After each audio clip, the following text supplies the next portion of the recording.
Well, Okay. I guess until Oni sends me your I'm official. sending you the damn picture. Yeah, you sent me the damn picture. In the meantime, I realized that I have really messy hair. Let me quickly fix that.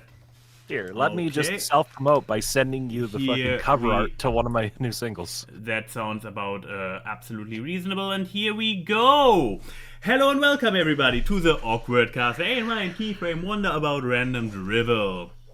Please get me out of rain first before I'm you getting start. you out of rain first while Key gets I don't know. She seems to be doing fine. She's You gaslit me. I You did. gaslit I me. completely did. What? Like, what did I do? What the You- What did I do? You called me too early on it. You called me too early on it. You were not supposed to curl it out this early. We weren't even live when I asked. Yeah, exactly. That's why I needed to. Wait. That's why did the it, babies again. Why did this not work? I switched out the. Oh no, is the file now too small? Oh Karma. no. Karma. Where Karma. is the file? Okay, let me. I guess let's go back in studio mode while Key. No, I'm not saving you. We're gonna have this happen in real time. No, you're supposed to save the show by pointing out our guest, since it's not just you and me wondering about random drivel now, is it? Oni, do you want him to flounder for the next few minutes in silence? Oh, please, German, fix your mistake. Yeah, okay. We'll just sit here. We'll just sit here. No, but thank you guys so much for having me on. Yes, we have Oni. It's been a hot minute since we've had you on. I feel like every time you're on, you have a new VTuber. Yeah, and can it be that I've been on once. No, twice. twice. That been was on the twice. thing. I was so shocked when I realized you have only been on twice, because I'm pretty sure we had an announcement at least for your second one, which was I believe dark-haired horned lady. We had And to announce, I and think- something happened. It never Yeah. came through, because the next time you were on, you were already blue. Dabba dee dabba die. Yeah, like and I'm 90% sure. God, fuck you, MTV AWKWARDCast. I am talking about my show. What? I Oh, don't even... when you look up AWKWARDCast on YouTube, you get Oh. an MTV show. Which is the awkward, the cast for the show Awkward, right? Yeah, we've had you on twice. We even had you like pre-transition. So Okay. yeah, so we've had Oh, yeah, all back when your I forms. I started using the male model back when Max dubbed me a bluebie. A bluebie, yeah. See, but yeah, we basically we've seen your journey, and now you have fully evolved. Into And 90s pixel animation. I evolved Yes. into PlayStation 1. The Oh, best it was- aesthetic. yeah. yes, ew, ew, ew. Ew, ew, ew. See, I'll do my little iconic victory dance. Ew, ew, ew. it's it's become like a vocal stim for so many people, and like I feel like it has. I just hear people mutter ooh ooh ooh. Even our friend Gabby said that like they were like in downtown LA, and all they heard were people going ooh ooh ooh, and it's like oh god, it's spreading. So Still- my favorite part is people like just LARPing online that this is an actual video game character from like 30 years ago and making like fake games and fake promo art and stuff. I love the collective gaslighting. It's like that like Graggle Simpson or whatever that people were like doing a year or so ago with the Simpsons character that got erased. Ooh. I don't know what you're talking about. I distinctly remember growing up and collecting so many cans of creamed corn in Grimbley 3, Grimbley's Revenge. Oh, I did this one bad. What are you doing? I'm still fighting. Here's the thing. The background again has a too similar color scheme, so you're not really popping. Oh, for fuck's... I know, right? Wah. Wah, wah. God, why does not? That's what you why sound does it, like. Why does none of the servers I'm in have a crying baby on the soundboard? Like, it would be so useful. I do know that I have sad violin. I wonder if this will play through the stream. Yes. It does. Yeah! Play. If I can hear it, everybody can hear it. I'm pretty sure. Oh, that's you. That's you. Also love the sad emoji that comes up when I do that. But yeah, I see you have we have progressed the show very far. Yes, we progressed the show so far. We have Oni's Yes, Oni, enough talking about our favorite Gwimbly games. Who are you, what do you do, and why should people care? So for those of you who do know me or who need a refresher, hi, I'm Oni. I'm the virus that lives in your PC because your antivirus sucks. When I'm not being harassed by these two, I am also a voice actress and professional EDM musician, Oni-san. Although over the last year since the last time I talked to these two idiots, I've also been signed to a second label, or I was for a brief period of time, where I was also a Europop artist by the name of Solarian. Mm-hmm. Wait, hold on. Hold on. I'm in too many servers. This cast is probably the strongest start we ever had. Shut up. There we go. Yeah, That's the wrong one. Yeah. There we go. Yippee. There you go. actually, the background that I'm currently using here on the Discord is the cover art for a single that I was doing for Solarian. Because Solarian's a really interesting project. Because when I got signed to Solarian, I got to set my own terms, and I did something that is a first for the music industry. Solarian is an all VTuber Europop project. Everything is done from scratch. There's no sampling. There's no acapella samples like I use with Oni-san. It's all handwritten, and I work with exclusively VTubers and as vocalists. Huh. Nice. Neat. And That the is label really didn't know what a VTuber was, and they let me get away with that shit. Yay! You teach those old farts in the music industry. Oh, but that's really cool. Outside of that, obviously, I've recently re-debuted as a 3D VTuber.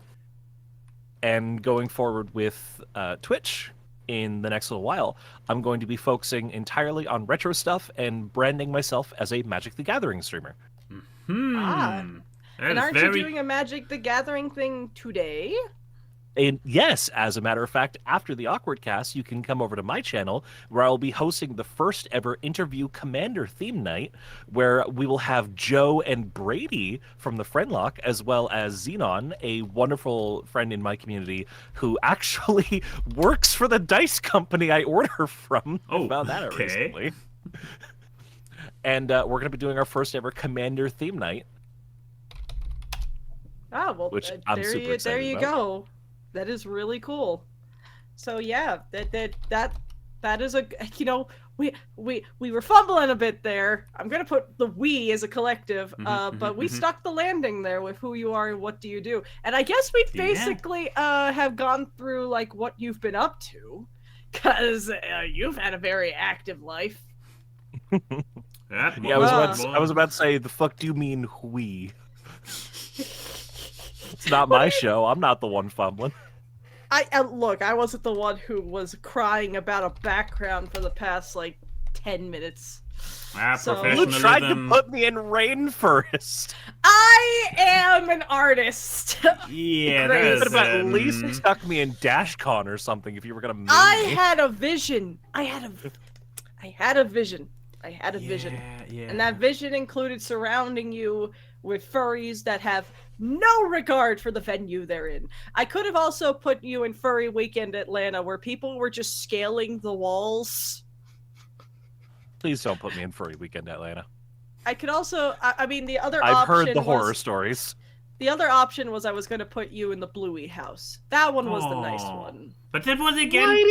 Why didn't you lead with that? Yeah, I mean the Bluey house would probably have actually been fitting because Bluey is a blue character. Therefore, a blue character should pop properly in it.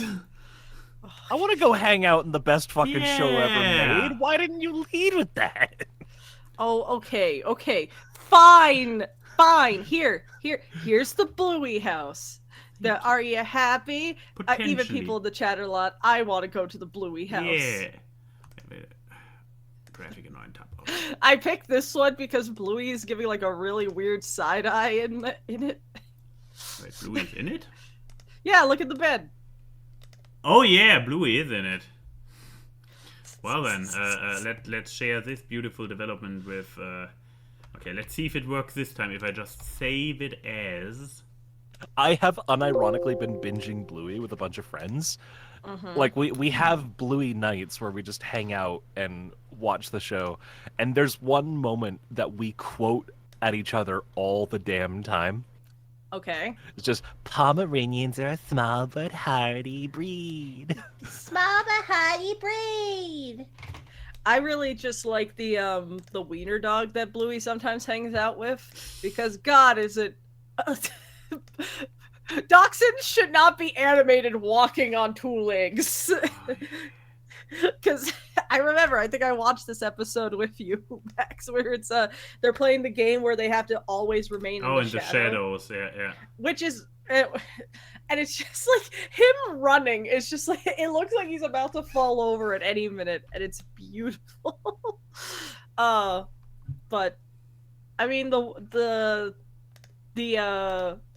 one thing that I always quote from Bluey is an episode where like Bingo gets like the yes/no button, and just always the yes, no, yes, and then Bandit going, "Everybody, I'm doing this for my kid."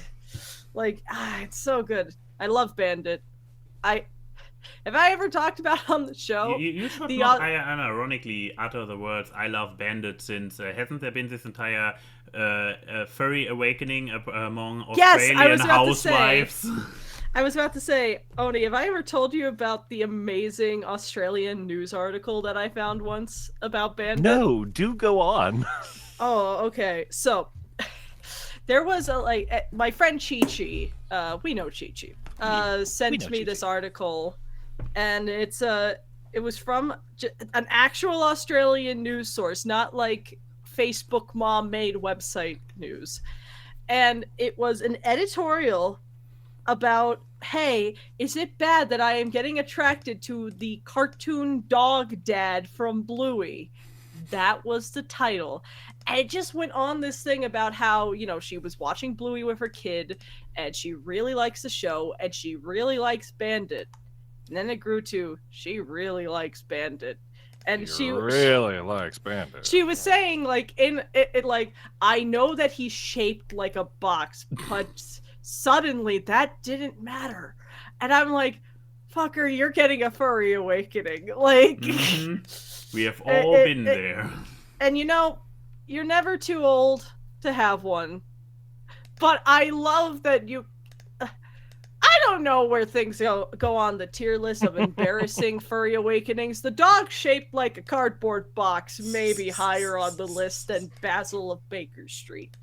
But like... Yeah, I would agree with this statement, but we probably can find a lot of stuff that's lower. However, I mean, like, personality-wise, I get people falling for Bandit. Bandit's an amazing character.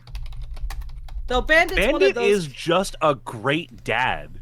Yeah, yeah, like he's not he's even considering the fact that he is like a moderately attractive character as far as cartoon dogs go. He's just a fucking great dad. Yeah. Yeah. He's fantastic. I mean, that's the kind of thing. He's such a good dad character that I am not attracted to him. Because I'm just like, I don't want to call you daddy. I just want to call you father. It's just like in my friend group hip movement. in my friend group that we watched Bluey together, everybody just unanimously agrees that the teacher from the preschool Yeah. is just like, she's the kind of person that you'd ask out to lunch, Uh-huh. and then no matter where you took her, she would try and justify having a great time. My favorite thing about my different friend groups in Bluey is the wildly different opinions on the character Muffin. Which one is Muffin? The little cousin. The annoying little shit. The little gray cousin. Not the one that acts like an actual dog. The little gray one. The older brother of the one who is the older sister. That's it. Yeah, that Muffin's a girl. Yeah. The most But they all have high pitched voices because they're all children before puberty. Actual children. But yeah, like the thing is, go into like my Chris's friend group with Chris and Lauren and Chi-Chi and Spade and people, and they're like, "Oh, Muffin, little gremlin, loves so much." Go into the friend group me and Oni share. I want to punt that little thing across a football field. Even though that's mostly Gerber. Gerber just has it out for this little dog. I remember I came into the call as you and Gerber were talking about this, and I distinctly remember hearing Gerber actually shout, "I want to punt that little shit across the room." And I was just sitting there like, what? And then a little image of Muffin appears in the chat. It's like, oh, okay. Though, I get it. I get it. We've all had those like little kid characters that are like, man, I probably was like you at some point growing up, and I don't like that. But yeah, so. Oh no! Welcome to the Bluey cast, where a bunch of millennials talk about the dog show that makes them cry. I got tricked. That is Bluey. That isn't Muffin. Bandit. Ah. That's Bandit. That is Bandit. What do you mean millennials? Also, this is Bandit. Why? Why did you do that? Because I had to see it, so other people have to suffer with me. Could you wait till I was done drinking water? I didn't even see you were drinking water, but I'm very proud of my timing there. Well, I hope you are. Oh. Anyways, so, besides Bluey, I guess, Oni, what have you been, like, consuming media-wise recently? Oh, media transition. Whoa! I'm not sure if I'm ready Whoa! Whoa. Sorry, you'll notice my my tracking is breaking for a second. So yeah, media. Okay, so in terms of what media I have been consuming, or which one recently. media filled you so much up, and you have a lot to share about? Don't say that that a media filled you up. Don't phrase it like that. Phrasing. That's phrasing. Archer. Okay, we are wanting to talk about Archer. Anyways, Oni. So I have recently been on a binge. A couple of months ago, I got my partner into various anime that has been my obsession for years, and we spent the better part of a month and a half binging Fairy Tail. Oh, okay. Because if there's one thing y'all should know about me, it's that while I go for the whole high-tech aesthetic because sci-fi is cool, magic, that shit's cool. And you present me with a cool concept for how magic works, I will fall in love immediately. Outside of that, Legends of Avernus, D&D podcast. Oh, Really funny. I've been seeing animated bits from that, which is great. I'm only now on Fairy Tail. Do you want to describe what Fairy Tail is about? So, Fairy Tail is a pretty interesting concept. It involves the whole idea that magic's real, but not everybody can use it. Wizards form guilds, which are basically like families, and the whole story focuses around the Fairy Tail Guild and their various misadventures in breaking everything that they can possibly fucking find. The property damage that this guild accrues in the first season is it's in the millions. They're a danger to society. But the whole concept of the show revolves around this dude with the black hair. His name is Zareth. He was one of the oldest wizards known to mankind. Everybody calls him the Black Wizard because he basically wrote the book on demons and death, and he is out to kill everybody in the guild. Ah, nice guy. Whoopsie. Bandit, get out of here. The dude with the pink hair is the main character, Natsu. And what's really cool about Fairy Tail is it's not like the concept of other magic shows where, everybody can do everything. Everyone on the show specializes and can use one type of magic. So Natsu is a fire magician. The dude below him, Gray, is an ice magician. Urza, the girl with the red hair, uses something called Requip, where she can put on armor and use various magical weapons from a little pocket dimension. You specialize in a magic that is attuned to you. And some of the magic that they introduce over the course of the show is really, really interesting. You got your standard, fire, ice, element stuff, time magic. There's one dude who just controls sand. Like, just straight up sand. Yeah, I know him. Gara. He has this big thing on his back, and he's themed after a Kanuki. Yeah, that one. But I don't really do it justice. I originally got into Fairy Tail a couple of years ago because it was done by the same guy who wrote Rave. For anybody who's old enough to know what Rave Master was. That one I do not know. Yeah, it was written by the same dude who did Rave Master and Mar, which are two as 90s as you get animes. But it's a fun show. Who do you think wouldn't like it? Max. Joke's on you. I watched the first 2 or 3 seasons. Yeah, you might have watched it. That doesn't mean you enjoy it. Yeah, it was fun enough, but it didn't keep me forever. Well, there you go. Then her assumption was correct. The only types of people that I don't imagine would like Fairy Tail are people who don't enjoy the power of friendship trope, because that's all this fucking show is. It's constant use of the power of friendship. Well, there you go. There you go. Fairy Tail. Yeah. And I guess you could talk a little bit about Legend of Avernus. Oh no. So Legend of Avernus is one of those D&D podcasts that has popped up in massive amounts of popularity.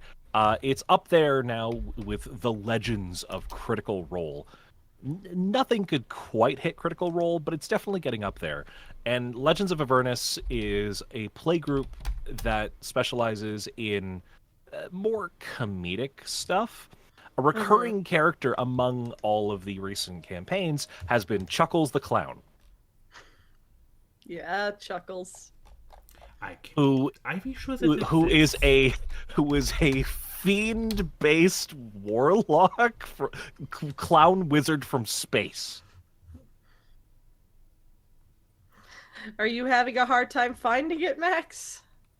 I guess so. Ironically, Chuckles the Clown is easy enough to find, so I guess the official representation of this show is now Chuckles the Clown, because I literally can't find this show.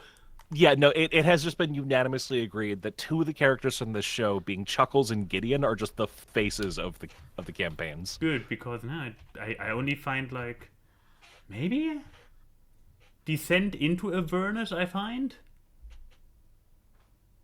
I don't know. It's Chuckles, everybody. You can find it yourself. Or I get a link after the show and put it in the description. I mean, I've seen so much of it on TikTok of people animating clips from this show. Mainly the little goblin character becoming really amorous and wanting to fuck a scarecrow. Hashtag relatable. Yeah. Chuckles' whole bit throughout every part that he's in is every other word that comes out of his mouth is a pun or some kind of joke. In one of the episodes, they were investigating a library. They were investigating a library that had been attacked by monsters because they're trying to find out who committed a murder. and they find a dead hook horror.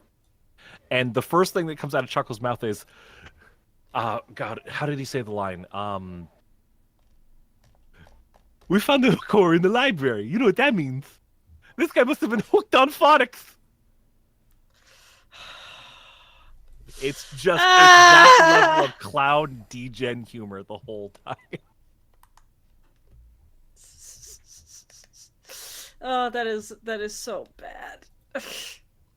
That is just Chuckles as a character, and it just works more than it has any reason to, like 90% of the time. But this also means that whoever is playing them must be able to get all those puns out, like... So they are the real life Chuckle, aren't they? They are. They Oh, yeah. are Chuckle. But what's really fun is in the most recent season, Chuckles actually got unalived by Gideon by accident. Gideon punched him in the chest and he died. Just poof. So now the ghost of Chuckles haunts Gideon. So the player who's playing Chuckles, the DM will randomly say that Gideon will start hearing the voices of the dead, and then he'll just swap into Chuckles as a ghost, tormenting Gideon with his puns. Oh, I realize why we haven't been able to find this show, because we keep mispronouncing the last part. It's not. We keep saying the place from Baldur's Gate 3, but it's Avantris. It's Avantris. Yes. I'm sorry. How about this one then? Yeah, I've been playing so much Baldur's Gate 3 recently. I just said Avernus. And Yes, I'm but- like, why do I get the wrong I had to- results? Yeah, had to- Legends of Avantris. Yes. Okay, I I had can to- work with that. I had to look up D&D scarecrow animation to find what I knew I found this D&D campaign through. So, yeah. But there you guys go. That is where you go. And they have a YouTube channel. If you're getting a little fatigued on the team from Critical Role, you can watch this. And I highly suggest you do. While I have been focusing on the bit gags, the energy on this table and the chemistry between the players is just it's amazing. They're there, they're having a genuinely fun time, and you can just kind of fall in love with the personalities. And one of them's a crocodile man in a top hat. Mm-hmm. Yeah. But there you go. There's your Media Zoni. Max, what did you bring today? What did I bring? Oh boy, I tell you. As always, hello fellow kids. I am up to date with all them crazy media, so I watched the newest, hottest hit out from Japan. Also from, so let's see if you also... Can we go 3 for 3 with anime today? What is... You still have time to change your media key in case you don't have picked anime My yet. thing is anime adjacent. We'll be the judge of it. No, but I got around for the first time. It took me until the year of our Lord 2024 to finally watch Nasuke of the Valley of the Winds. As in like Nausicaa. yeah, as in like the pre-Studio Ghibli first Studio Ghibli film, if you so desire. Hayao Miyazaki's just amazing introduction to the world. Yeah. Before he became obsessed with planes. Before he got his hyperfixation. I mean, he already. Oh, you mean within the movie, or? Yeah, Because before this he had a studio where he could insert planes into everything. Yes. I mean, this movie has so many planes. I mean, look at the protagonist. The protagonist has her own personal little plane to ride around on. It's a It's hint a glider. of what's to come. Basically. Yeah, It's but we went foreshadowing. from this to Wind Rises. The Wind Rises, which is literally just a movie about planes and a dude who makes planes. Also, Look! the Ohm is Look, coming. there's people who really like trains. Miyazaki just really likes planes. Miyazaki's a plane guy. He very much is a plane guy. But yeah, for those unaware, it is a post-apocalyptic. It's kind of fantasy-ish. I mean, the abilities of the Ohm. It's kind of like as fantasy as like Sandland, like Akira Toriyama kind of fantasy. I mean, at the end of the day, it is still very there. You see the planes. It is actually not much magic, except maybe for Nazca's supernatural intuition about things. And the ability for her skirt to somehow conveniently block everything while it flies. No, there's the thing. I was like, when the first shot comes, and basically the first shot of her is already like flying, I'm like, oh no, Miyazaki, what's going on? And then we took a closer look, and it's like, no, she just wears flesh-colored leggings for some reason. I don't know why. Pants. She legitimately wears pants. There are shots in which you can very clearly be like, no, it's just pants of her very light skin color. What a fashion choice. The fashion choice of this girl is like, oh, gotta love those leg warmers too. Or are they boots? Those are boots. Yeah, here they look more like wet leg warmers, but yeah, in the anime they seem more like one item that is boots. They look like pants that she like jeans that she cut the thighs out of, and she just has the calf downwards. Yeah. But no, fashion aside, I would say, yeah, actually, I believe it steps a little bit over the line into fantasy territory, but it's more like science fiction, like as in like the fiction. But they explain a lot of the things of like, oh, nature is just doing a thing, and okay, how the Ohms do their abilities. That is those little what do you call those bugs that live in the basement? I mean, the film is listed as post-apocalyptic fantasy, so yeah. But I mean, no, the fantasy is very subdued, and they throw a lot of scientific explanation for most things around, and the planes and weapons are all very mundane. It's nuclear fantasy. Anything can happen after the nuke drops. Sure. But yeah, maybe to give a little bit of a setup. So yeah, post-apocalypse, the world is basically, the entire surface of the world is poisoned. And on top of that, it has also some kind of even worse poisonous jungle growing, which keeps spreading its spores everywhere, and which is full of those giant bug monsters. And I should point out that this one is a baby, so they are actually like tall as a little high rise, like a couple floors high.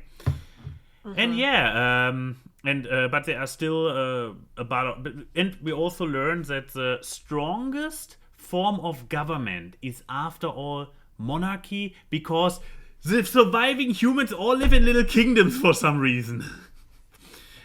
So Mononoke is a non-Disney not Mononoke, the other one, Nazca is a non-Disney Disney princess. For her little kingdom, which is the Valley of the Wind. So the title is very straightforward. So no notes here. Well titled movie, well titled story. We know what we get. We get Nazca of the Valley of the Wind. No, and it's about the human factions. Even though they already destroyed the world, still not giving up. And while Nazca comes from a very harmonic place, the Valley of the Wind is a very peaceful place, a lot of green despite everything, because they are lucky when it comes to the wind, which keeps them safe from the from the bad spores. The humans are still not done causing trouble for each other and trying to kill each other. So eventually, some warlike plot literally drops into the valley, and Nazca then has to. Nazca's main interest is just to stop all the dying of people. So that's her main motivation, why she runs from plot point to plot point, to try to stop people from killing each other. And then, in good old Ghibli style, there is a very strong environmental tone, because, I mean, it's all about the world being like ruined by what people did in the past. And in her free time, and you will see how this plays into the plot, Natsuki does a little bit of science in the basement about biology and stuff. So that is probably the worst pitch for this ever. I probably got everybody who was in the beginning like, hey, that sounds pretty great. They probably all tuned out by now and are like, oh, I want to check it out. I'll rope them back in. If you watch the Disney Yes. dub, Patrick Stewart's in it. Like you get Patrick Stewart and Shia LaBeouf before he went crazy. Uma Thurman. A friend of mine, Frollo is the narrator. Yeah, a friend of mine who absolutely loves Nazca once just recently actually described Nazca as Disney's Wish if it was good. Oh, I mean, I haven't seen Wish, so I don't know how the plots align. But if it has similar story beats, ouch, big ouch. But no, to give it maybe a little bit or more of a neutral pitch, it's a really great movie. It's I mean, the animation has this very round, I guess, 80s. I figured out this movie is as old as I am, so this is can't be much older, I tell you. But yeah, the movie is like 80s, but it has this very Miyazaki style. It's roundish. It has this very fluent motion, so you get plenty of instances of this very Miyazaki character run, you know, the one from the slightly angled camera view with the characters is like with the super rapid fluent leg movement. So we get plenty of that, because I would say it is in a huge chunk actually a action movie, probably one of the more actiony Ghibli movies, especially for compared to Totoro or something.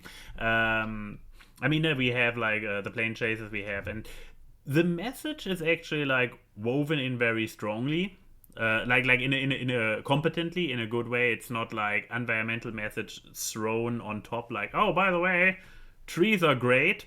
No, it's the power is yours. Exactly. With our combined powers, we summon Princess Natsuki. Look, I love Studio Ghibli. I love Miyazaki. We need to acknowledge the fact that he kind of has same face syndrome with his girls. I mean, look at this image. Wait, let me. Style. With the exception of Ponyo and like little kids in Totoro, those are all different. Look, we can make fun of the fact in One Piece post time skip, everyone is Nami with a different hair color. This can extend.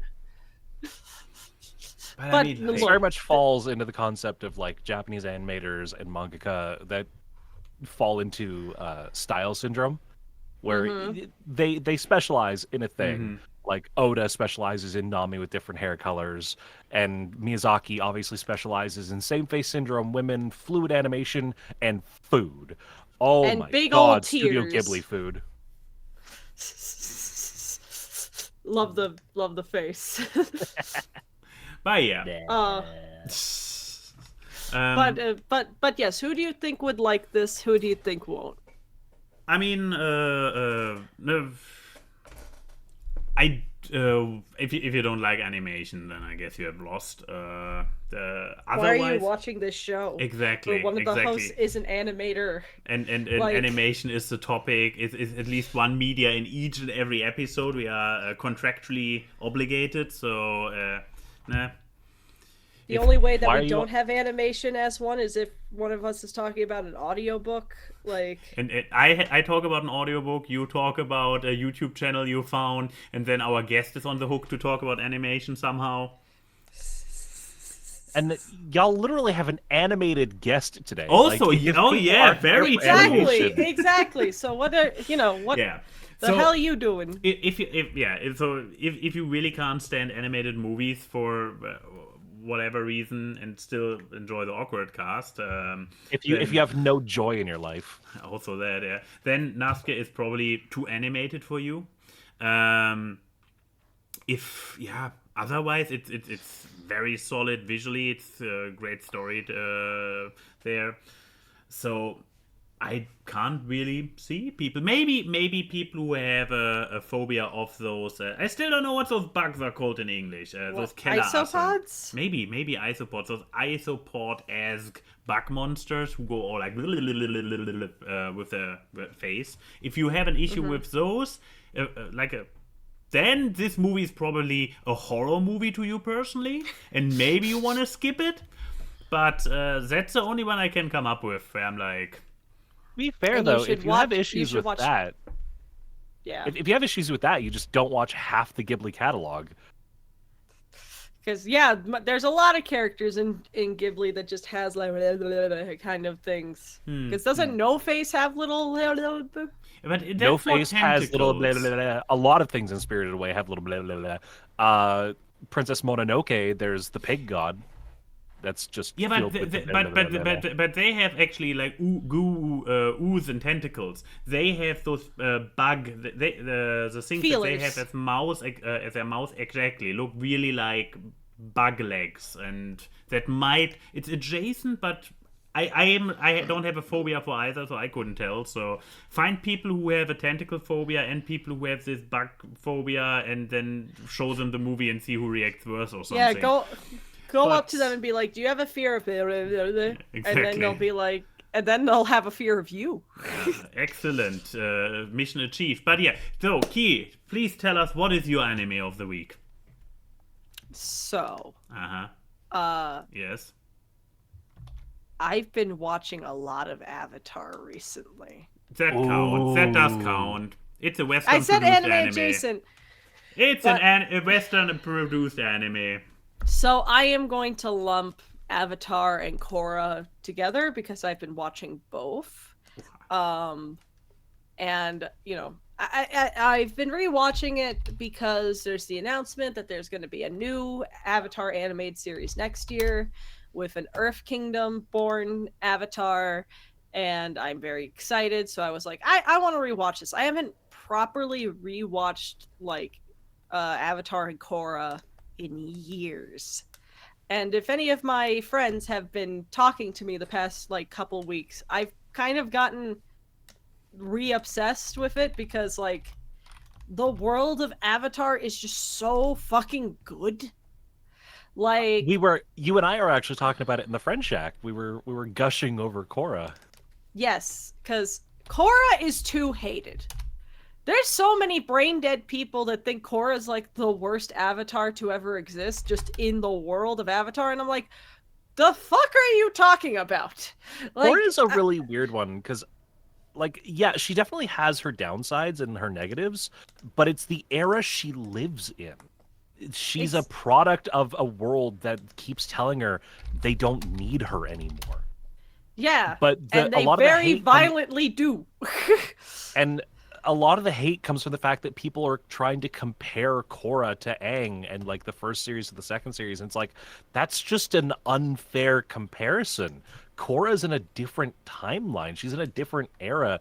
The world needed Aang, and we all got like accustomed to that group. But Korra has so many good features. Yes, competitive bending is the coolest concept ever. Yes, and also, guys, if you actually look into the whole like the previous lives of the Avatar, I'm 90% sure one of the Avatars is like the reason the Fire Nation became so like genocidal.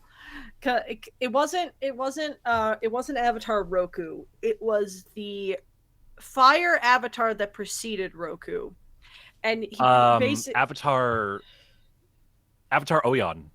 Yes, because his whole thing was that he just didn't use his bending. He became kind of like a diplomat and like very much in the government, and he helped build up the Fire Kingdom, but he also brought up the jingoistic nature and completely negated the whole peacekeeping and spiritual aspect of Avatar. We can point right there of who's objectively doing the worst job. Whoops. I mean, people expect the Avatar to be this paragon of peace. A lot of Avatars have just been terrible people. Case in point, Kyoshi was actually just a horrible human being. Yeah, I mean, Kyoshi was bad. Like, fucking Yan Chen just did not care about most other nations and like just focused on the spirit world.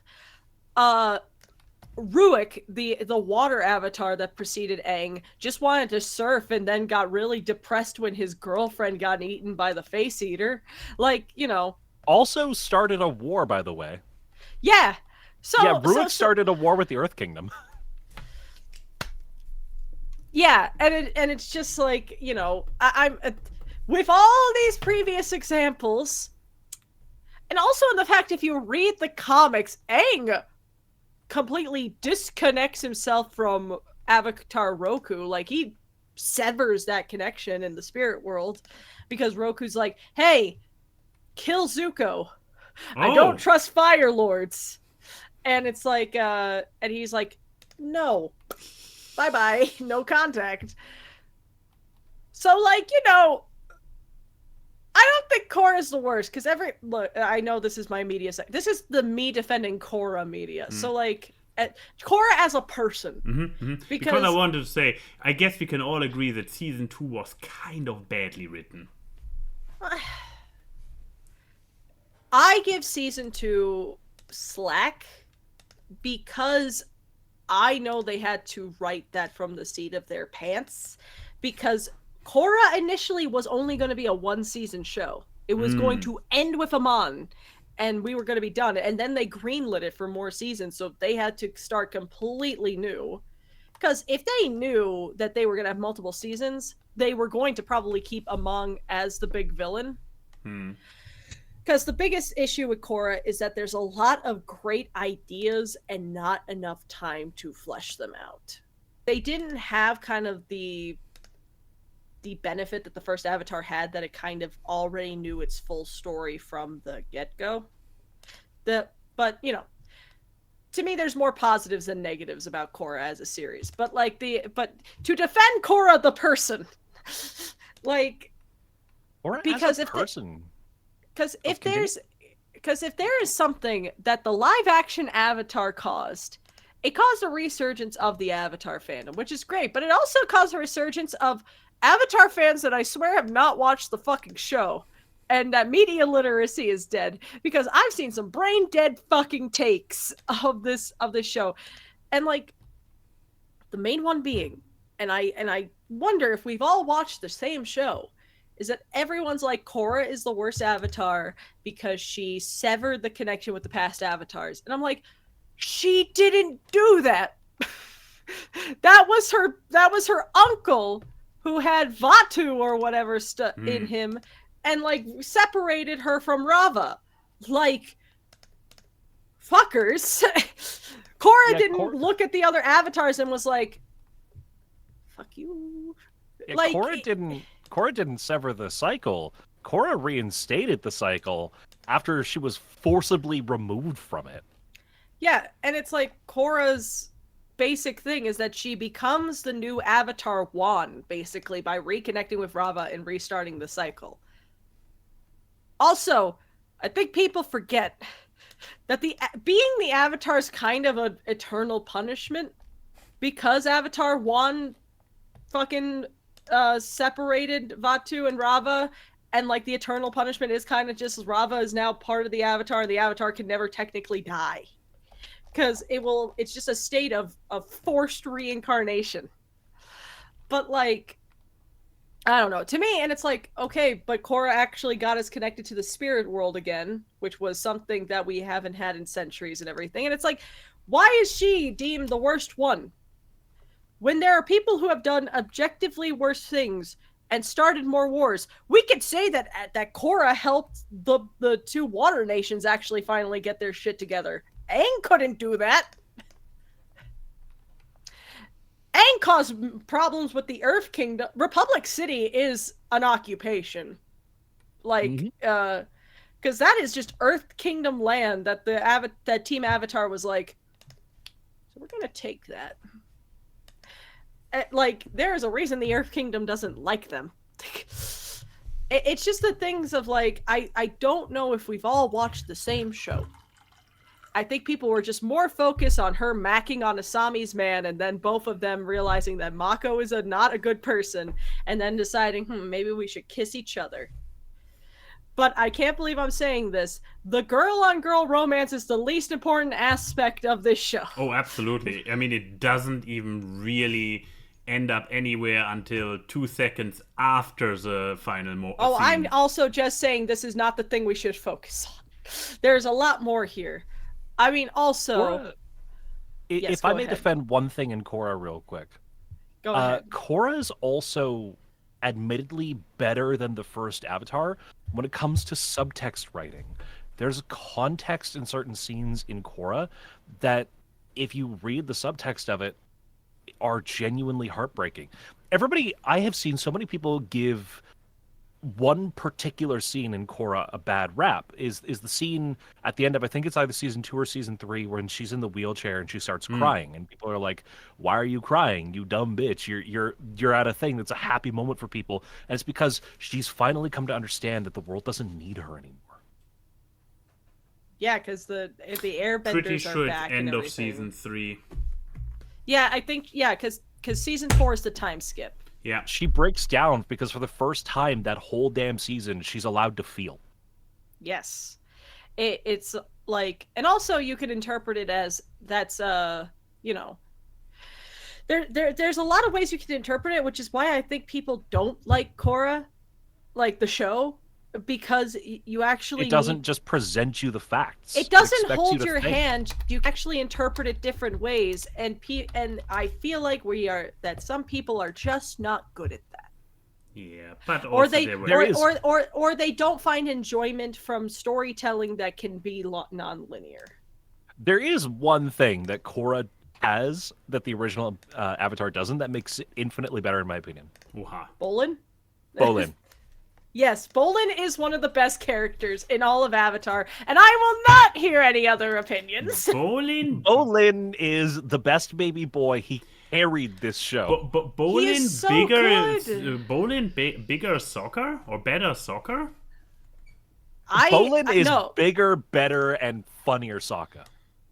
I mean, there is one character that overtakes Bolin and Sokka, and his name is Boomy. Wait, what? Boomy? Okay, yes, but I was hoping for a Varric.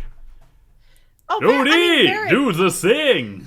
Yes, that is also good. There's a lot of good characters in Korra, but like Bolin, Korra, you so fumbled the bag by going with Mako. Bolin was right there, and he was the better boy. He's the better boy. He can lava bend, and he has a little fire ferret. He is the perfect man. Like, and he's also like, oh, go ahead. Almost to rub salt in the wound, Bolin, over the course of the series, doesn't have 1, 2, or 3. He has 4 meaningful, positive relationships that end up in being mutual respect and furthering his career. Korra had 2 relationships that both failed, whereas the world fell in love with Bolin. Dude became a movie star. He became a movie star. A princess. Yeah. And then ended up marrying the leader of an entire country for a day before he divorced her to continue traveling with Korra. Exactly. And also, like, Bolin and Mako do open up the thing of, which I hope they explore more in the next Avatar, which is like benders that come from interbending families. Because look, I believe fully that the reason Bolin is a lava bender is because he is like the spawn of an earth bending and fire bending parents. That would make sense. And yes, and it's just kind of like, I know that some people are like, oh, bending is not genetic, it's spirituality, because that's why every air nomad was an airbender. Shut up. This is my world. I can make what I want. But like, especially it's owned by Nickelodeon. Especially, don't remind me. It being part of Nickelodeon is the whole reason Milo exists, and I hate the fact that Milo exists. Every defense I make of Korra, that little shit's head pops up, and it's like, I'm not counting you. Your sisters are so much better. Oh yeah. Absolutely. I mean, Because Janora is one of the best kid characters Nickelodeon's ever had. Milo is a walking, talking fart Like- joke. Yeah. you have to take one thing into account when it comes to Korra and like inheriting the bending too. Even if we're talking like it's a spiritual thing as opposed to a genetic thing, there's always that proverb, and Avatar actually brought this up in the first season. Children inherit their parents' spirit. So even if bending is a purely spiritual thing, the fact that Bolin is from an inter-bending family would contribute to him being a lava bender, which makes Mako the inferior brother on yet another level, but it also ties into the fact that Jinora becomes a spirit bender. Yep. Because Also, she's related to the damn Avatar. Yep. And there's people who may be like, oh, then why is you can't say Mako is the inferior one, he can lightning bend. Every firebender can fucking lightning bend in Korra. It's not special it's not special anymore in Korra, which is going to be a very interesting thing when they introduce just electricity in general. Like, lightning bending is just surfing, right? Everybody can swim, only a couple of people can surf, because you haven't fucking tried it. Yeah, but either way, Iroh literally tells Zuko, everyone does it, you just don't practice. Mm-hmm. But yeah, it's also the thing of like the impressive thing is not lightning bending, it's redirecting lightning bending, which if I remember correctly, Mako can't do. No. So like he does it once in the whole series and it backfires. Mm-hmm. So yeah, point being, people need to rewatch Korra and give it another chance. Is it perfect? No. But I will say, there's some episodes of Avatar: The Last Airbender, as much as we deify that show to the gods, that aren't perfect. May I present The Great Divide and the Drill episode. An episode that no Avatar fan wants to acknowledge, and one that even the show acknowledged was boring as hell.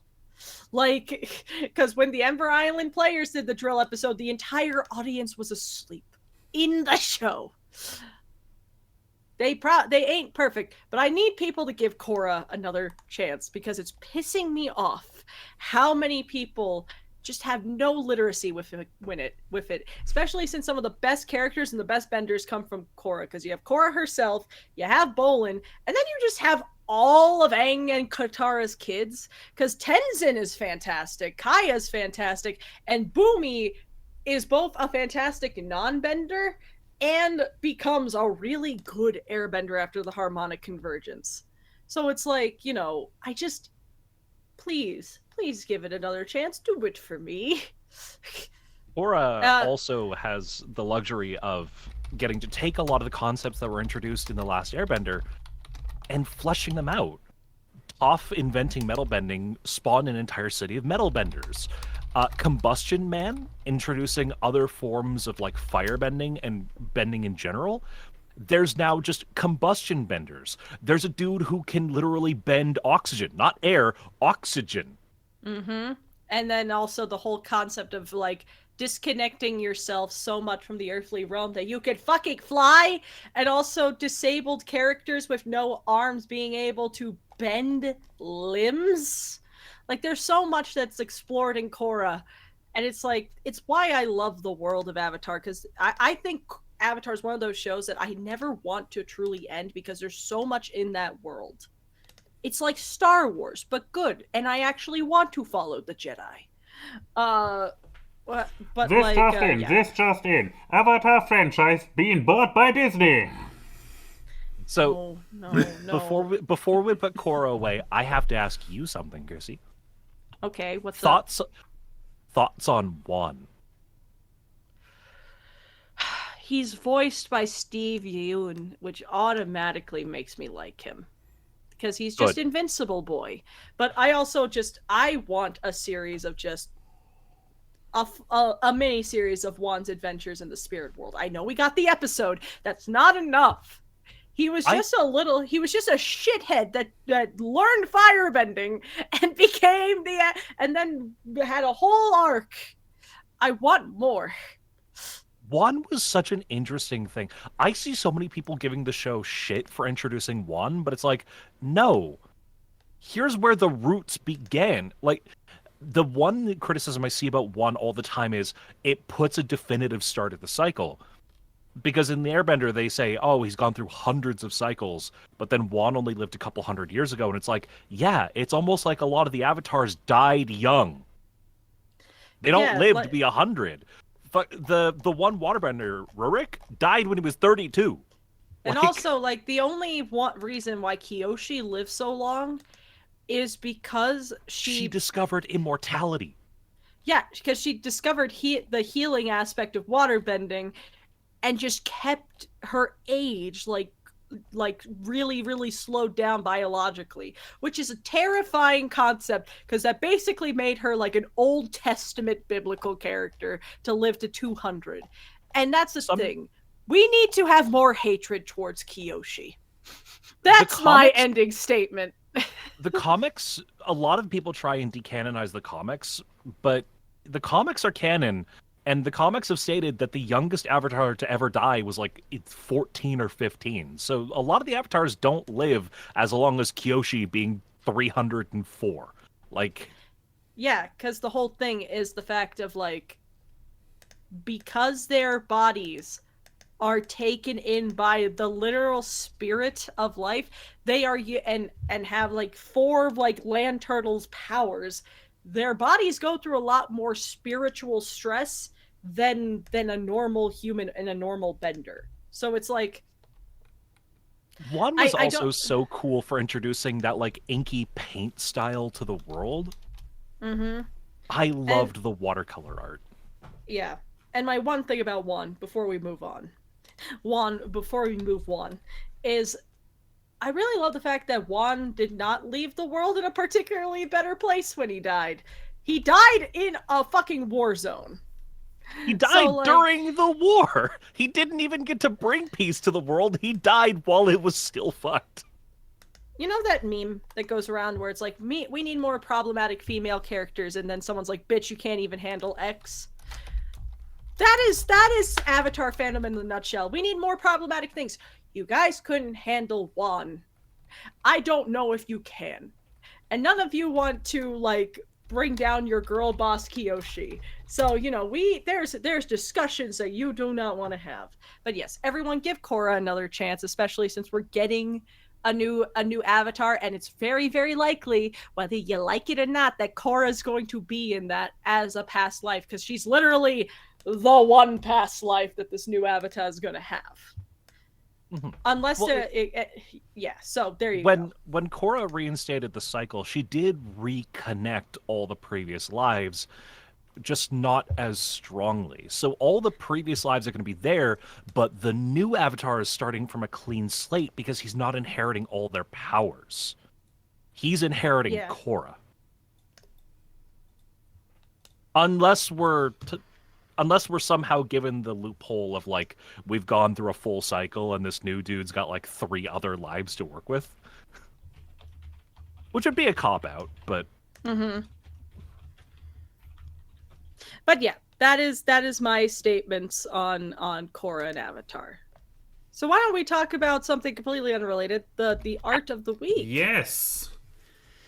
That was one journey. It is finally done. For those people who were around in the ancient times, I looked, and the first part of this entire thing, the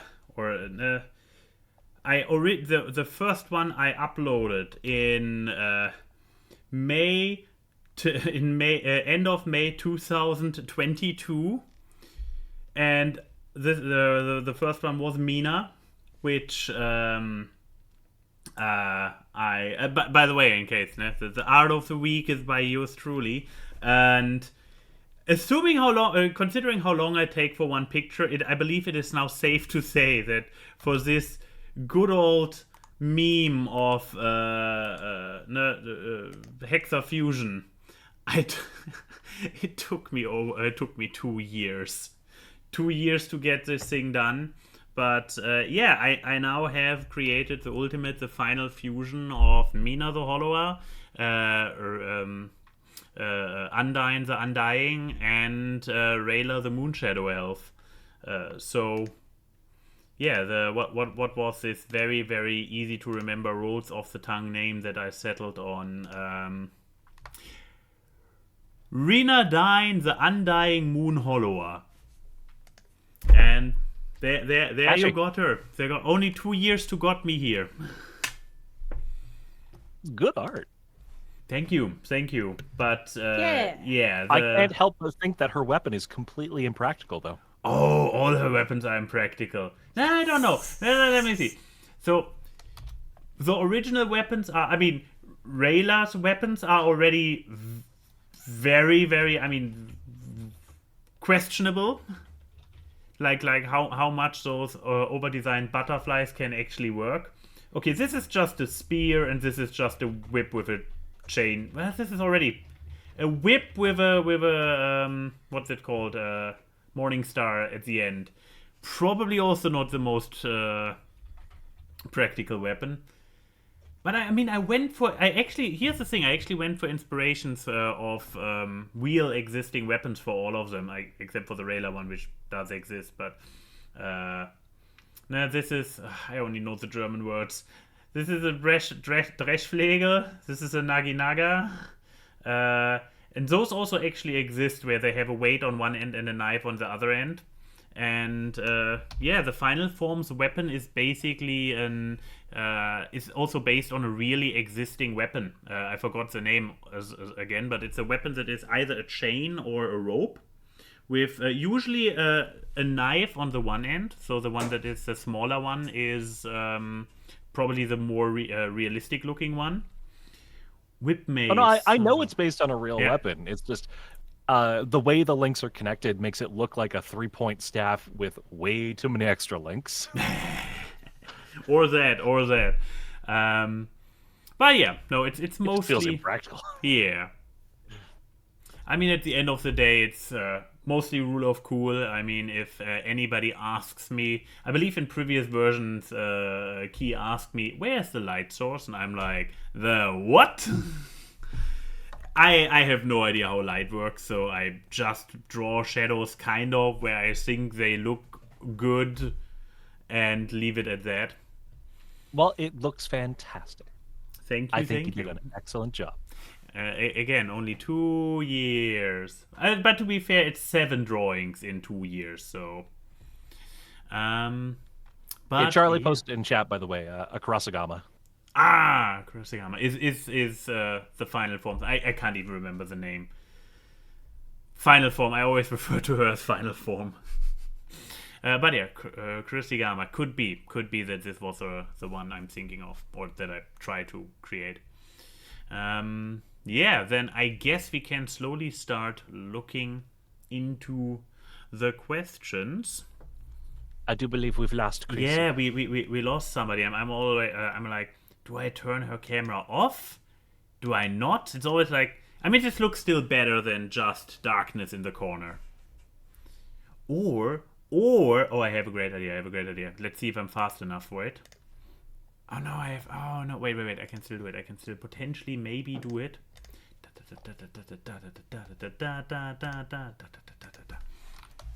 Okay. I'm on it. I can do this.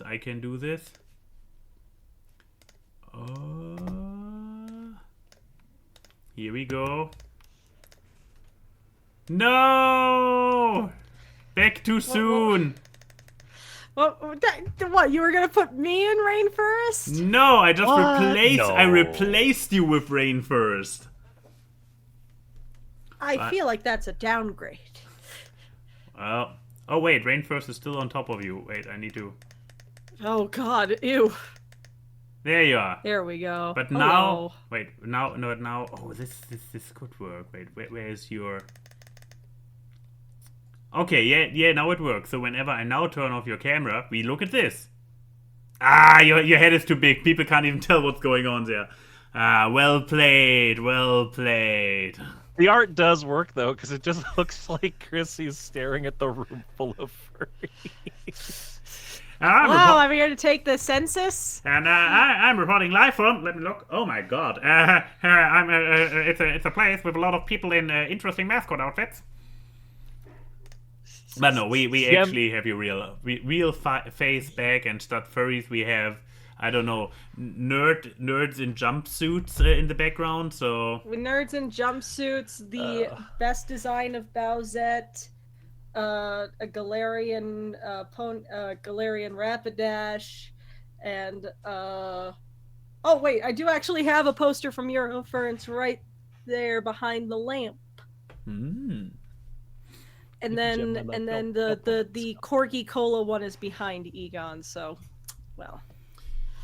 But I Anyways, think question I time. was The about to Q&A. say, yep, the very same. Let us go to the Twitters. Twitter is easy today. Twitter is only 2 from our reliable sources of questions on the platform of Twitter. Fidel asked, if you could have the opportunity to guest star in someone else's podcast, whose would it be? What podcast do I want to be on as a guest? I know my answer. What is your answer? I want to be on My Brother and Me to force them back out of retirement.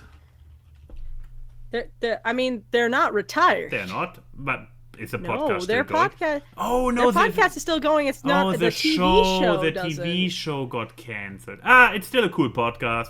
I would go on it. Yeah, that would be a good one. What about you, Oni? Gatherer of the Week. It's What's hosted that? by it's hosted by a couple of Magic the Gathering channels. Gatherer of the Week focuses specifically on news related to Commander, Magic, and upcoming sets, as well as various leaks from the Secret Lair sets. It's one of my favorite just sit down and put on in the background things when I'm working on any of my various projects. And honestly, I would just love to sit down and have a group that I can geek out about Magic with. Because as Chrissy, as much as I love you and everybody in the Friend Shack, when Joe's not around, I have nobody to talk to about Magic. Yeah, I know how to play Magic the Gathering. It's just not my preferred card game. So that leaves you. So Chrissy's going to be featuring in one of my Commander nights one of these weeks. Because now I know you know how to play Magic, and I'm voluntolding Yeah, you. I have a green-white alignment. You fucking All Celestia right. players. All right, let's see. My guest star. I don't listen to a lot of podcasts. I guess Cox and Krendor in the morning. It could be Cox and Krendor and Chrissy in the morning. That works. If it was general guest starring, I want to be on an episode of Game Changer. I don't care that that's not a podcast. I want to be on Game Changer. Oh, are we allowed to just have a general guest answer? You know what? Why not? Hey, Legends of Avantris, I've DM'd for 20 years. See, I want to see Max on Game Changer because if how we've watched Game Changer is any indication, he would just be like, he would not focus on the humor at all. He would be like, okay, what's the bit? What's the bit?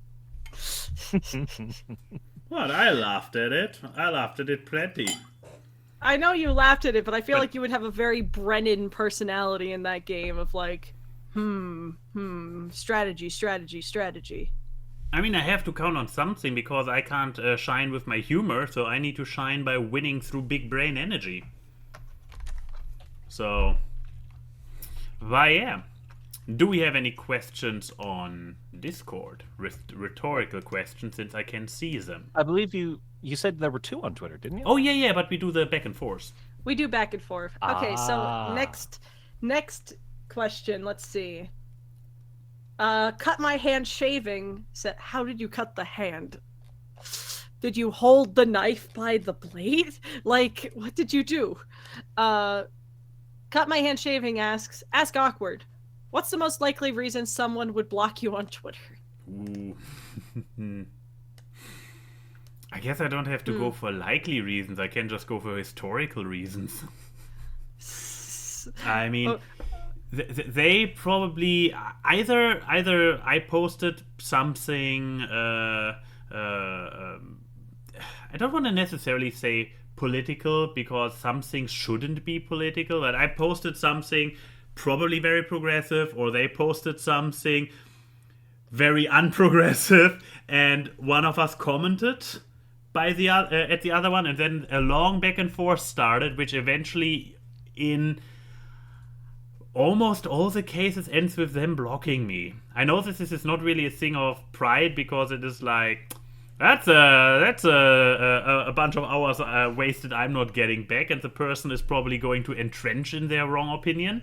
But yeah, me just having people with objectively and definitely and totally wrong opinions, because I'm definitely right in those cases. Keep poking them until they are like, I'm done with you. You have poking the bear syndrome. Yeah. Oni, why would someone block you? Why would someone block that little face of yours? Simple. I'm trans and I was on the friend lock. Those two things alone have put me on like 300 people's block list.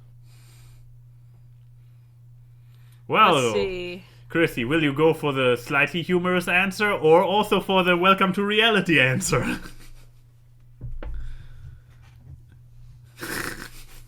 I feel like people would block me because I have a type and I'm very violent about it. You know, I can't stand those puppy pictures anymore. I have had someone block me because I posted a lot of puppies. You can just unfollow. Unfollowing is enough, yes. Like, my thing is just, I mute so many of my friends.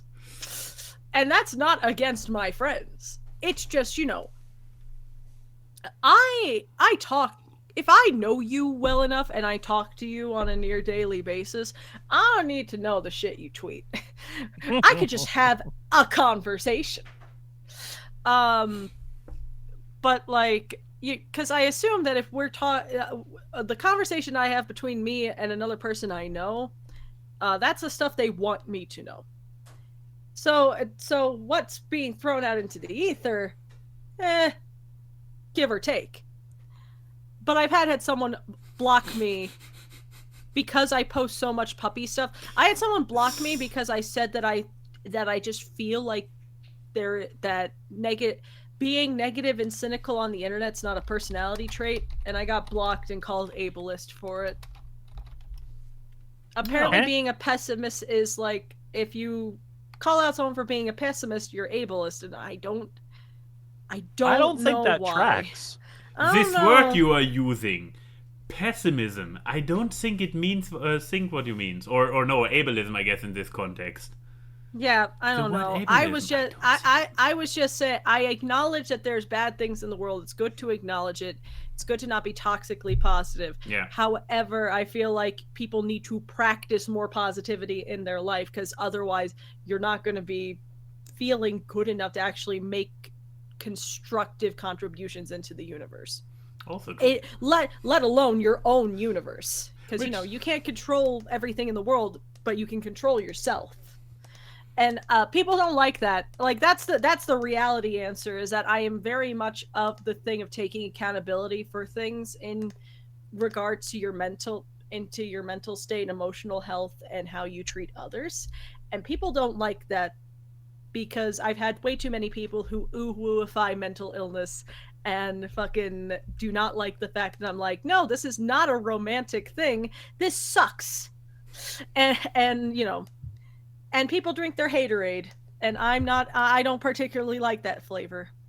But I have had someone block me for puppies because they're just like, you just retweet beagles too much. I can't stand it. Can you ever retweet something important? And I'm like, then unfollow, but then unfollow me, mute me, get better tasted animals. How do you not like beagles? Also, how does a beagle image ruin your day? Like, that's my thing. Like, they said it ruined their day. And the I'm like, only thing I could think of that it would have ruined their day is they had a beagle and it died 5 minutes before your post. Outside of that, what is the statistics of that happening? And the picture was of their beagle, because they took their specific beagle. Because they used to take pictures and upload them to the internet. Like, just imagine Specifically, looking, Chrissy's Twitter. Like, imagine scrolling through Twitter, you see a picture like this and getting steamed. Like, I don't know how sad of a person you must be. I've also had, let's see, what's other dumb I've had people state the reasons they blocked me or muted me, and some of them are hilarious. Someone muted me for like 2 weeks. Like, they muted me and forgot because I kept retweeting art of Harvey from Stardew Valley. Valid. I'd block you for that, too. Yeah, I would report you for that. What? I didn't know that we were on a Harvey hate train today. I don't hate Harvey. It's just... he's just kind of mid. What the... See, like I said, I have a Shane, type and I'm violent about it. With Shane, we can agree that he is, especially for the first 8 relationship events, kind of toxic and bad. So he's objectively bad. But Harvey is violently mid. Harvey's just boring and safe. And you're playing a game about farming and fishing. Yes. Like, Elliot is right there. Elliot is No. right there. No, Maru is right there. That's true. If you're gonna go for someone who's not Harvey, go for Maru, the better choice in terms of like the female boring and safe option. She's not boring. She's an engineer. Exactly. The female safe and boring option is Penny. Yeah. It depends on how you do the Penny storyline.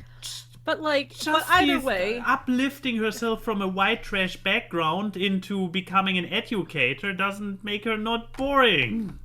Look, all I'm saying is Elliot is right there. And if you have to go wild, there's Sam, I guess. Sam is just a boy. But yeah, I've had more people follow me because they're just like, you very much plant your stake down to the things you like, and I want to see how it transpires, which I don't know is a good thing. But yeah, you're so very that upfront there's about the things that you care about, and it's one of the things I respect about you. Yeah.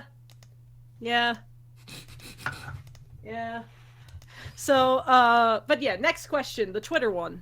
The Twitter one. Oh. If I may just add one more quick thing to the block thing, because I just remembered this, and I think it's the funniest reason I've ever gotten blocked by somebody. Mm-hmm. I like Harry Potter. That got me blocked by like 100 people. 100 people. I mean, it was during the whole Hogwarts Legacy thing. Yeah. I'm a trans content creator. I was excited for Hogwarts Legacy. Played it. Great game. The VTuber community was all up in arms that it was even a thing. And when I said, I like the funny wizard game, I got called a terrible human being and got blocked by 150 people. Yeesh. Well, Yeesh. I guess it counts as politics again. I get. God, Harry Potter is politics. Yeah. I mean, I'm not going into the politics side of it. All I'm saying is I enjoyed the funny wizard game. No, but their reactions were so. No, I mean, I was very passionate. Yeah, they just wanted something to be angry about. Yeah, I was a very passionate Potterhead. I could tell you all the details from the 7 books. Then the shitty movies came out, as in like the Fantastic Beast ones, and then J.K. did things. So now I'm more like distancing myself. I have been quoted in the video that Chrissy and I were in on Derek's channel. I am a massive pothead. Yeah, but yeah, I'm not anymore, but mostly because I don't want to throw even more money at this rich castle gremlin in the island. You don't even drink out the Slytherin cup anymore. It's true. I don't wear my Slytherin shirt or my Slytherin scarf. Fucking Hufflepuff for life. No, I before all this stuff went down, I was a Slytherin. I mean, Max says that he's a Slytherin. The head takes. Y'all are both wrong. The Puff for head, life. the head takes your personal interests into account. No. It does. that's It the canonically okay. does. It canonically Okay, gets confirmed okay. in the end of the first book by Dumbledore He's in a talking over conversation with me Harry. because he doesn't want me to. So Oni, so we took the Pottermore test, like the official one, together in a call once, and I got Slytherin, which was surprising. Did Max get Ravenclaw? No, he got Gryffindor, and he was not happy with Max it. is not a Gryffindor.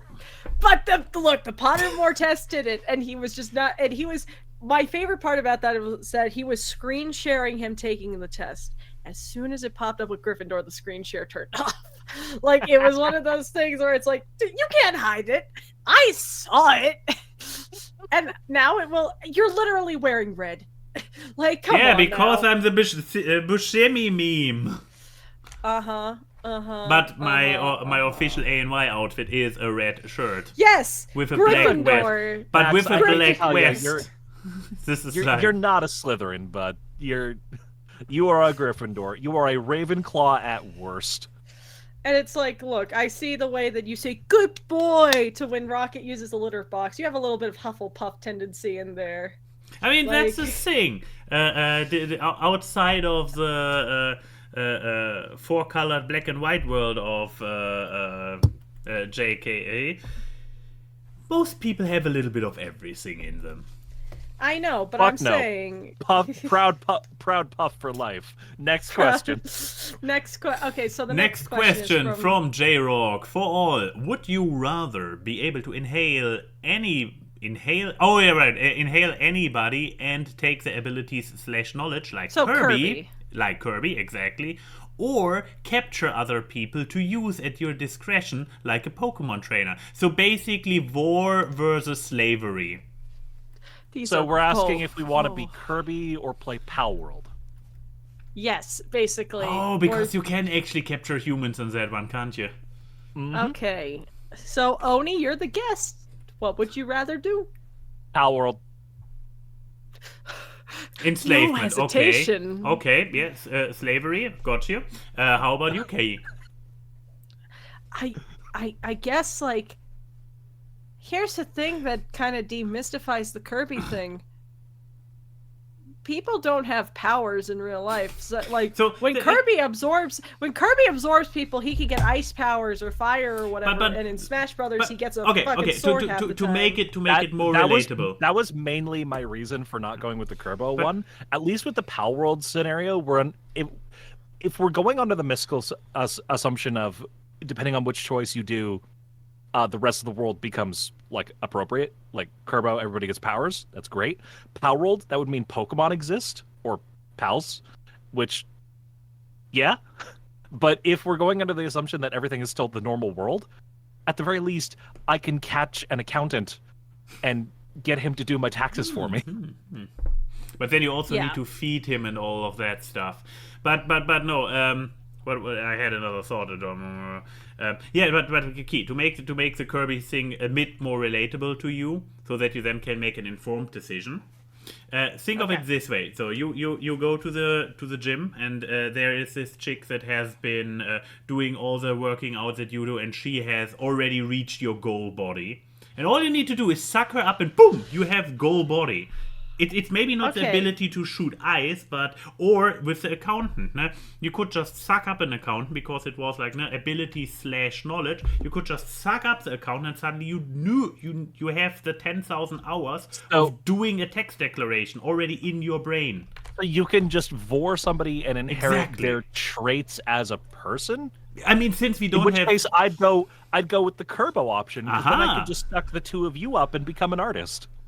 I recommend not sucking me up if your goal is artistry. I mean, yeah, if you suck up Key, you will actually get abilities. With me, I am basically a human version of AI art. I can recreate, but I cannot create. Hey, Max? Yeah. And I'm staring down at you for this. I see this. Hey, Max, You're an artist. Shut up. Yeah, I tell him that. But yeah, so Slowest anyway, artist in so with existence. so with this in mind, Mhm. you know what? I'm gonna go for the Kirby power because you can't. If we go by Smash rules, you can spit the person back out. For the reason, if I point out a trait about them and they're like, "No, I'm not like that," I could go get their trait, and then they'll have to see it through their own. Whoop. You can tell that Chrissy's speech intensifies when she got so lively about it that she There unplugged we her go. microphone. But it was like, they have to see their traits through their own eyes because I literally sucked them up and gained their traits. So I can really humble people with that. And I like the power to humble people. But what about you, Max? I guess at this point I kind of have to be the contrarian since both of you pick Kirby. I mean, I'm still going the Power World option, but oh, you did. Okay. Because at some point you were like, oh, under that circumstance I might go Kirby after all. Okay, so I'm basically the specifically tiebreaker. to suck people up for art. I would still prefer the Power World option, Okay. just for the fanciness of it. Okay, that is fair.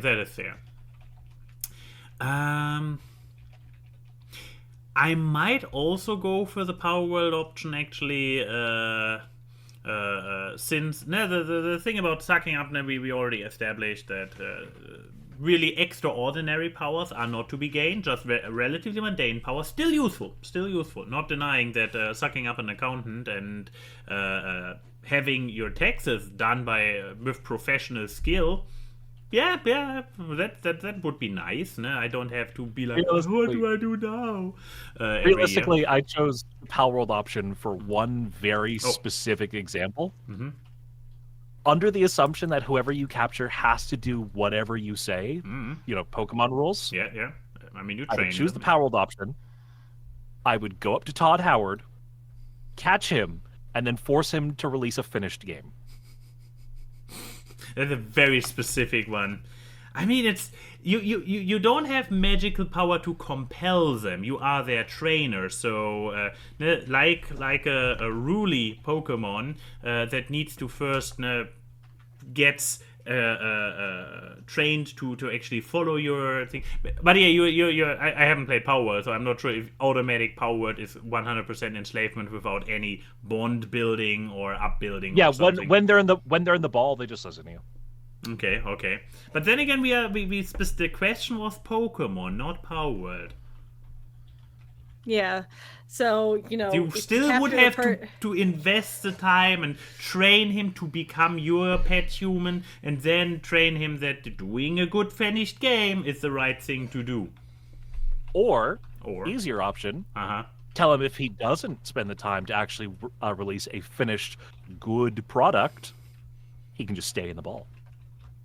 Oh, he might. I'll run Bethesda. Let's hope he doesn't enjoy this option too much. But yeah, my answer is still outstanding. No, I was. Here's the main. So the main point is, you don't gain any extraordinary powers, ice power, whatnot. So I don't just want to keep sucking up people and therefore reduce the people around me. So I rather enslave them. This is backfiring horribly, my line of thinking. So, next Discord question. Yes, please. Next Discord question. I just want to point out the Nintendo games are really, really fucked up if you think about the game mechanics. But yeah, moving on. The next question we have is from Furious Gamer, who said, I couldn't come up with an interesting question, but how about a riddle? Ooh. What gets bigger the more you take away, but smaller the more you put in? Good luck. I know this answer. I have a feeling I know which direction it goes. Okay, they didn't give an answer to the riddle. Yeah, so it's good that Oni actually does know it, so she can confirm if we got the right answer. But all right, so you go first, Max. What's the answer? My guess would be something like emptiness, so something negative. the emptiness or silence. Silence doesn't really work with the words what gets bigger the more you take away. Yeah, but yeah, it's something. It's something negative. Okay. Do I want to say what I think the actual answer is, or do I want to say the funny answer? Go for the funny one, because I have the feeling Chet already got the right answer. Oh man, I mean the funny answer is not the funniest. No, I'll say what I think the actual answer is. I mean, I think the action. I mean the I think it is emptiness or a hole. Like it's just a. Like and you know, I'm not being metaphorical. I think it's an actual hole. Yeah. You put more dirt in it, it's less of a hole. Yeah, Exactly. the answer is a hole. Yeah. So a very specific version of negative space. Yeah, but the moment I saw it in chat popping up, I was like, yeah, the wording fits best to a hole and not to, yeah. But yeah, so what's the not funny answer? Oh, I was gonna say a dick, because especially a dick in coitus, because when you pull out, you see more of it, and when you put it in, you see less. Well, can't argue with that Also a correct logic. option. But yeah, so you know, it wasn't. Wait. It was a You know, 12-year-old boy's answer to that question. The more you take away, and the more Just you change put the- in. Yeah. That's some really weird wording if you I have if you actually go about a dig. I have a very easy riddle for the both of you. Oh boy, Sure, here we go ahead. If it's not obvious, I love riddles. What's so delicate that saying its name breaks it? What's so delicate that when you say it, its name breaks? What's so delicate that when you say its name, it breaks? Is it silence? Silence. I told you it's an easy one. And I told you I have big brain energy. Yes, you have And Chris, you just sat there breaking herself trying to figure it out. Let's see. I get to say. I want to say a riddle now. Oh, Mhm. Go ahead. Well, Okay. Let's see.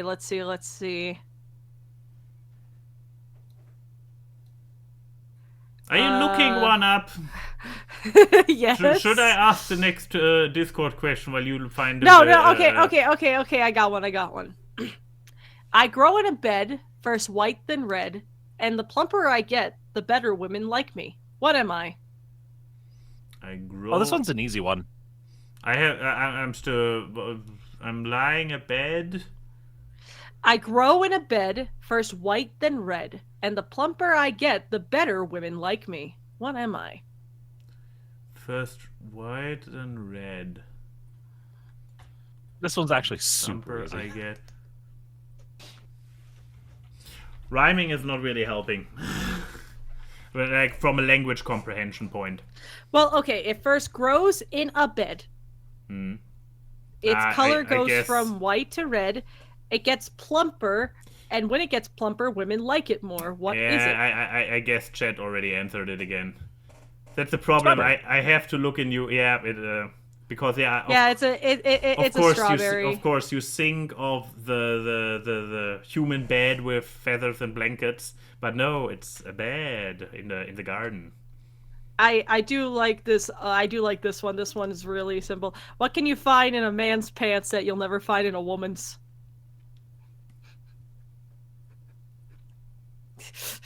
Pockets. Yeah, it was pockets. All right. So, do we have any more on Twitter? Because we only No, have the it's FMK all- on Discord. Yeah, it's all you. Or Discord. All right. Well, we have one more, so that way Oni can go get ready for her magic thing. From the artist soon to be known as Enigma, Ask Awkward. YouTube has a bunch of top line E celebrities. that always get those millions and millions of views and have achieved a bunch of acclaim and notoriety in their own right. Now it's time to exploit that for our own means and fuck, marry, kill YouTube mega celebs. We have Markiplier, Moist Critical, and Mr. Beast. Mr. Beast. All of these start with M, and I wonder if that was purposeful. Don't let all the eat clout block you from trying to get your own fame and glory or become a conceited individual. Well, it's YouTubers. I actually know all three of them. Yes. I only watched 1.5 of them. Yes, but we do know these people. They have existed. Their omnipresence is palpable. Okay. But Oni, you are our guest. No FMK. No pressure, Oni, but you have to marry Mr. Beast. We cannot let this absolute obvious gold digger answer for Key. And I'm not sure who goes after you. So no pressure. And you didn't even have to say that. I was gonna say marry Mr. Beast, fuck Markiplier, kill Charlie. But you have to say all the whys. Why would you do any of those? Why are you killing Critical? I mean, the answers are pretty obvious, but I still want to hear it from you.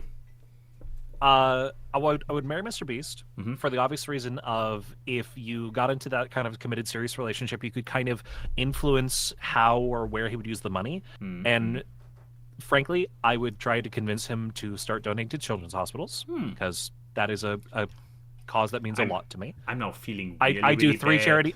charity events a year to raise money for BC Children's Hospitals. So if I could get Mr. Beast levels of money into their pockets, how are we supposed to follow this wholesomeness up?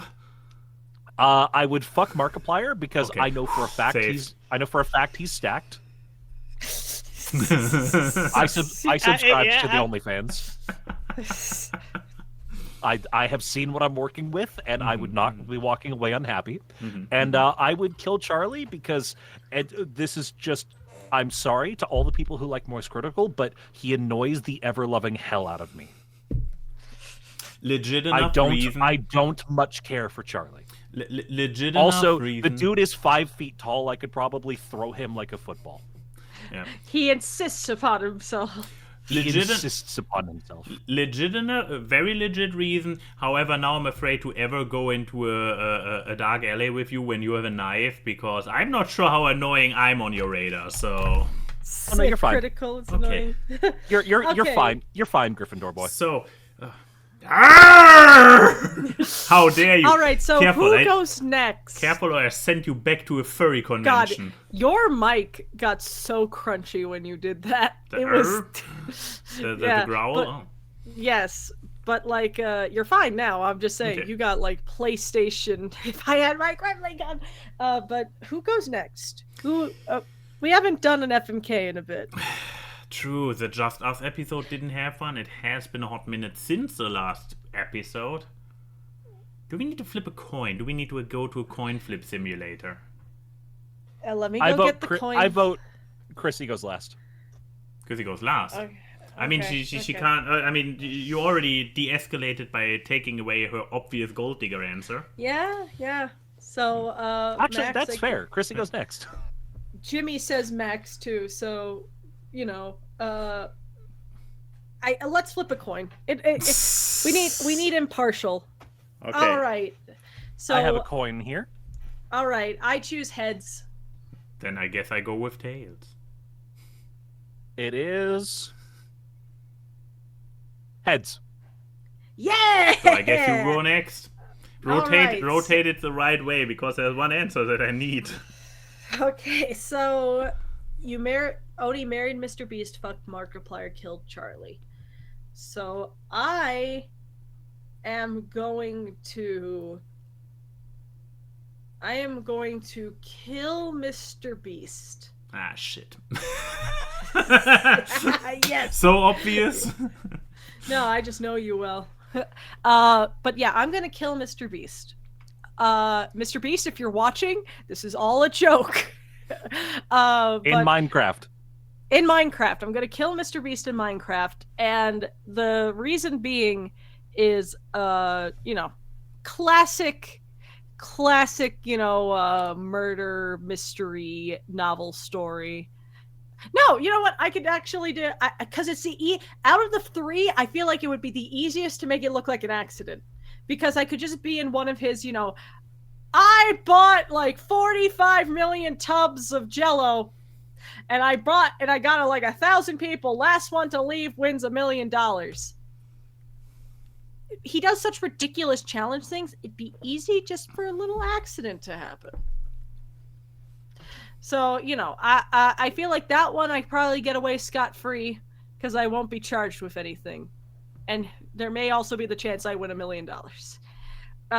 Next, I am going to marry Markiplier. I mean, look at him. He's funny. Oni already did. No, I fucked Markiplier. Yeah, but you did look at him. You did look at him. Oh yeah, look at him. But yeah, so like, look at him, easy on the eyes. He's really creative. I could be in another with Markiplier, like choose your own adventure. And most importantly, he has Chica. He has the dumbest looking golden retriever on the planet. Man comes with dog. Yeah, man comes with dogs. And that's the only downside for me. Allergic? But Chica! Allergic or just a horrible human being? Scared of dogs. Oh, scared. Oh, okay. That is nice. Okay, answer number 3. But Chica doesn't look scary. She looks like an adorable baby, but she is also like half his size. I'm pretty sure if she came running, I would not be able to stop from falling over. But yes, Chica, she has Chica. And so that is all the deals that I need. Also, I can make this gold digger.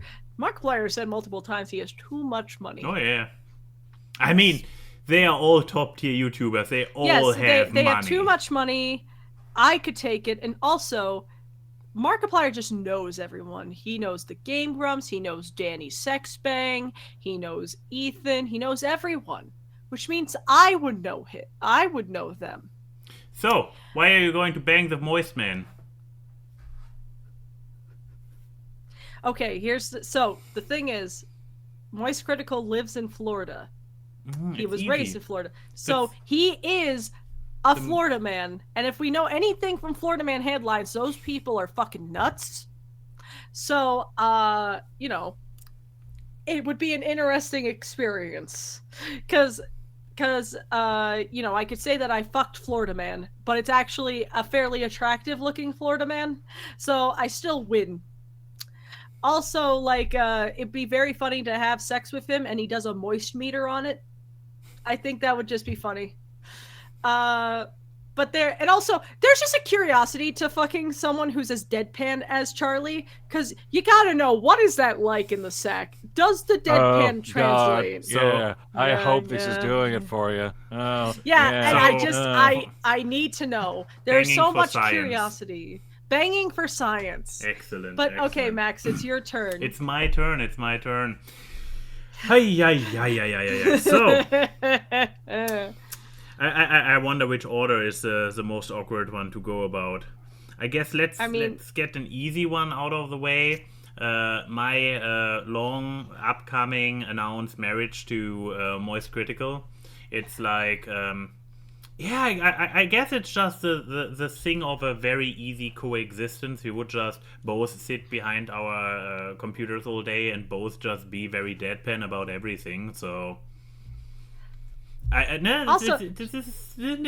need to have for a healthy marriage. You need to have things in common, and just us both sitting there and being like blah blah blah blah. Perfect. We got this covered, and we are both very opinionated, and often enough on the same side. And he kind of looks like Keanu Reeves, so, not the worst thing in the world. Yeah. Works out.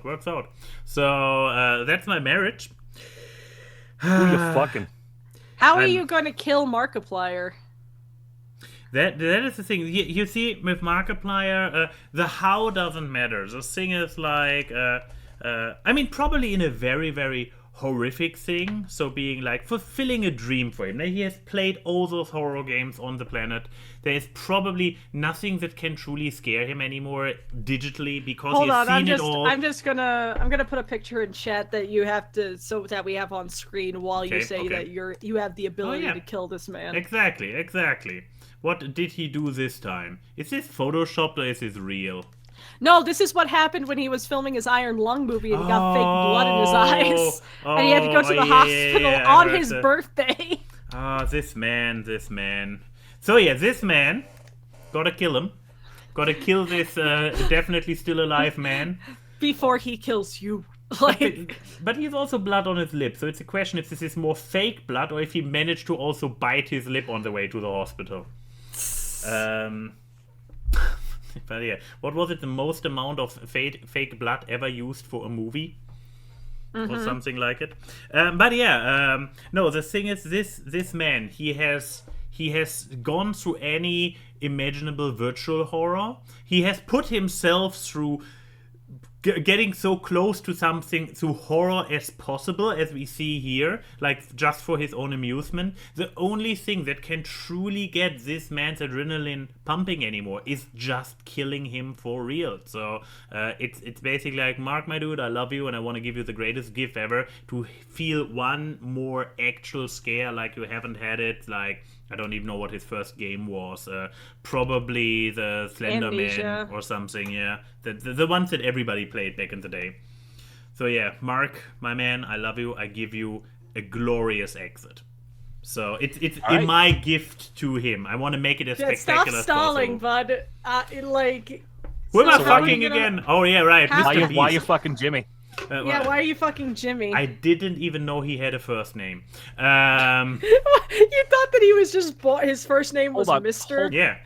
Hold the fucking phone, Max. You were gonna fuck a man and you didn't even know his first name. Here's the thing. Why I wanted to explain why I wanted to fuck Mr. Beast in the first place. I know nothing about him. I only know him and what he does and his face through pop culture osmosis. This is basically a blind date. I just want to go on a really freaky blind date with a top tier YouTuber. With a man with too much money. Literally his money. Can I get this on screen fast enough? With the money coming out of his ears. Oh, I just realized something about my choices. Oh. I forgot to mention the one upside to killing Charlie. Oh boy. You get his collection of first edition Pokemon cards. That is actually a really good point. Did you make all three of your answers Gold Digger answers somehow? Yes. Man, he broke the system. Yeah, that is. She broke the system. I married the one with the money, killed the one with the Pokemon cards, and fucked the one with the long dong of the law. Ayn Wye and Key say hi to the people in the chat. The memes are seen on this live stream as they talk about random crap. It's time for awkward guests. It's the awkward. Random guests and funny gags on the awkward guests. It's the awkward. Hard work and analysis which you do not